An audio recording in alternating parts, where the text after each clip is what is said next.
छत्रपती संभाजी महाराज जेव्हा डिसेंबर 1683 मध्ये फोंडा किल्ल्यावरती आक्रमण करतात, पोर्तुगीजांनी चौलला वेढा घातला होता.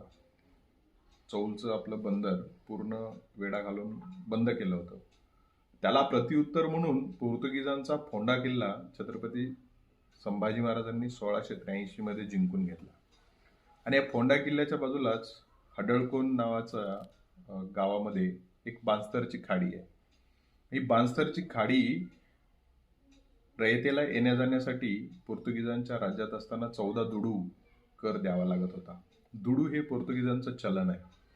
आणि जेव्हा फोंडा किल्ल्याचा परिसर सगळा हिंदवी स्वराज्यामध्ये आला, त्याच्यानंतर धर्मोजी नागनाथ म्हणून तिथला एक कारभारी हा छत्रपती संभाजी महाराजांना पत्र पाठवून कळवतो की आपल्या हिंदवी स्वराज्यामध्ये हे राज्य आल्यानंतरही तिथल्या रयतेला हा कर अजूनही भरावा लागतो.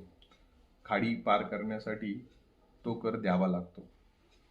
मग छत्रपती संभाजी महाराजांना हे समजताच धर्मोजी नागनाथाला ते पत्र लिहितात आणि त्या पत्रामध्ये तो कर माफ करण्यात येत आहे असा उल्लेख करतात.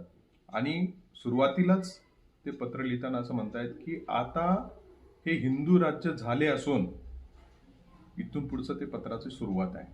आणि मग ते सगळा तिथल्या लोकांना त्याचा आनंद होतो आणि त्या आनंदामध्ये तिथली रयत ते पत्र एका शिलालेखामध्ये कोरून ठेवतो. आजही आपण फोंडा किल्ल्याकडे जर गेलो तर ते पत्र आपल्याला त्या शिलालेखामध्ये जशाला तसं वाचायला मिळतं. आपण गोव्यामध्ये कधी गेलात तर नक्की ते पत्र वाचलं पाहिजे.